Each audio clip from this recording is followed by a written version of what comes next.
ఇప్పుడు యాక్షన్ తీసుకోలేదు అంటే పోలీసులు ఏమి యాక్షన్ తీసుకుంటారు? పోలీసులు వాళ్ళు తొత్తులైపోతే సిన్సియర్గా ఉండేటటువంటి పోలీస్ ఆఫీసర్ అందరూ కూడా లూప్ లైన్లో ఉన్నారు, నాన్ ఫోకల్లో ఉన్నారు.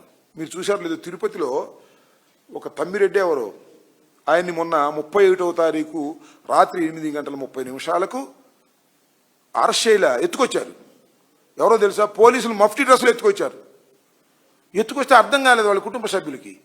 వాళ్ళు మిస్సింగ్ కేసు కింద కేసు కూడా రిజిస్టర్ చేయించారు ఎక్కడ, తిరుపతిలో. తర్వాత హెబియస్ కార్పస్ వేశారు నిన్న. హెబియస్ కార్పస్ వేసిన తర్వాత లాలాపేట పోలీస్ స్టేషన్లో ఆయన ఉన్నాడని అప్పుడు బయట పెట్టారు. ఏమిటంటే సోషల్ మీడియా కేసు అంట. సోషల్ మీడియా కేసులో మఫ్టీ డ్రెస్సులో వెళ్ళి పోలీసులు తిరుపతిలో ఆయన ఎత్తుకుని లాలాపేట తీసుకొచ్చి ఇష్టం వచ్చినట్టుగా చిత్రహింసలు గురి చేస్తే హెబియస్ కార్పస్ వెళ్తే అప్పుడు కోర్టులో ప్రొడ్యూస్ చేస్తే కోర్టు వారు ఏమన్నారు తెలుసా? రిమాండ్ ఇవ్వను పొమ్మన్నారు. Rejected the remand. ఈ కేసుకు మీరు రిమాండ్ తీసుకోవాల్సిన అవసరం లేదు, 35 clause 3 బిఎస్ఎన్ ప్రకారం ఇచ్చేసి పంపించండి అని చెప్పారు. ఏమిటి అన్యాయం నాకు అర్థం కాల.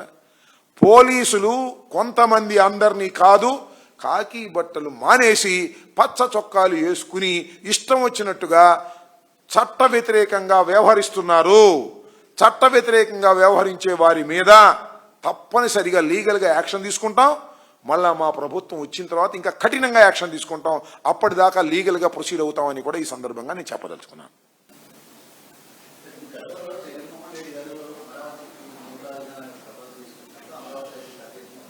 ఏంటి అమరావతి?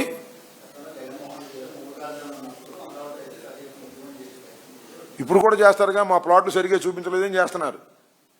మా ప్లాట్లు సరిగా చూపించలేదు, మాకు ఇవ్వాల్సినవి ఇవ్వలేదు, సిఆర్డీఏకి వెళ్తే మమ్మల్ని బిచ్చగానం చూసినట్టు చూస్తున్నారు, మమ్మల్ని పట్టించుకోవటం లేదు, మాకు సమాధానం చెప్పటం లేదు, రగులుతున్నారు. మరి ఇవాళ ఏం ఉద్యమం చేస్తారో నాకు తెలియదు. ఇవాళ రగులుతున్నారు. సిఆర్డీఏలో ఆఫీస్కి వెళ్తే సరైన సమాధానం కూడా రాలేదని బాధపడుతున్నటువంటి సందర్భాలు ఈనాడులోనూ సాక్షిలో, ఇది సాక్షిలో వచ్చినాయి కాదు, ఈనాడులోనూ ఆంధ్రజ్యోతిలో వచ్చినటువంటి సందర్భాలు చూసుకోండి ఒకసారి. ఏంటంటే ఏదో కృత్రిమంగా నడిపేటటువంటి కార్యక్రమం. నేను మళ్ళా చెప్తున్నా కదా, అమరావతి అనేది పూర్తయ్యేటటువంటి ప్రాజెక్ట్ కాదు. రాష్ట్రానికి అంత శక్తి లేదు. అందువల్లనే మావిగన్ ప్రపోజల్ తీసుకురావడం జరిగింది. అదే జరుగుద్ది. అమరావతి పూర్తి కాదు. ఆశ కొద్దీ పెద్దగా వాటేసుకున్నాడు చంద్రబాబు నాయుడు గారు. పెద్ద 1,00,000 ఎకరాలు అప్పులు, కమిషన్లు, కోట్ల రూపాయలు, సర్దుకోవడాలు, మోసుకెళ్ళటానికి దీనిలో నిమగ్నం అయిపోయారు తప్ప రాష్ట్ర అభివృద్ధి లేదు.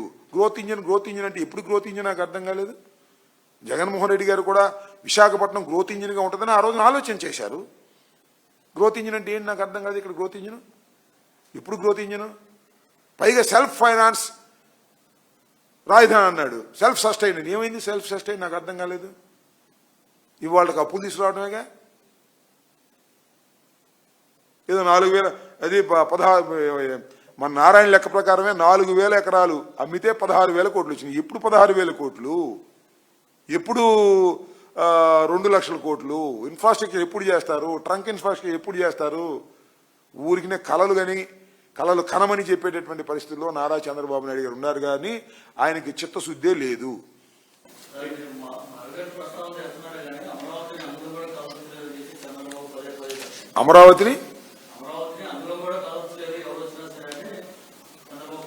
అమరావతిని ఎవరు వచ్చినా కూడా కదపలేరంటే బిల్లు చేసి సంతోషపడిపోయి సరిపోయిందా?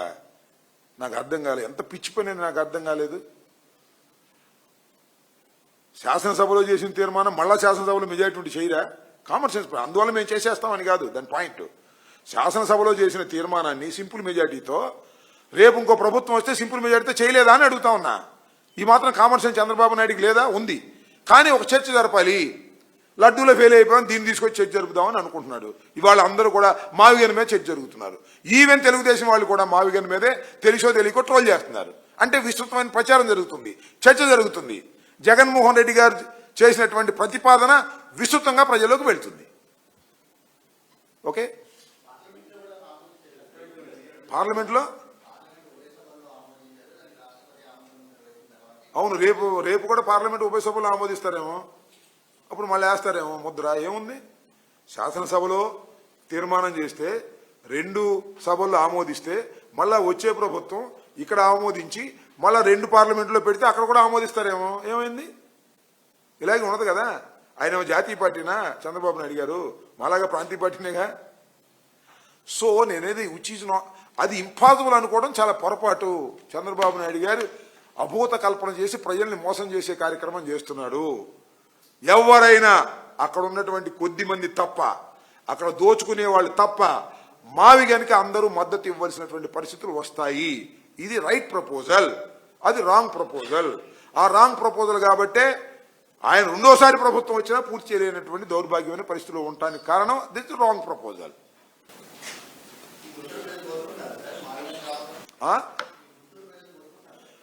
గుంటూరు ప్రజలు ఇప్పుడేగా చెప్పింది, కోరుకోక ఏం చేస్తారు ఎవరైనా? అసలు ఇక్కడ అమరావతిలో ప్రజలు ఎవరు ఉన్నారు కోరుకోవడానికి? అమరావతిలో ప్రజలు ఎవరు ఉన్నారా? ఏదో 1000 మంది ఉంటుంటారు అంతే. అక్కడ అమరావతిలో అందరూ కోరుకునేదంతా రియల్ ఎస్టేట్ పీపుల్, డబ్బులు పెట్టినోళ్ళు, డబ్బులు పెట్టి కొన్నోళ్ళు, ఎకరాల కొద్దీ వాళ్ళు. ఓకే.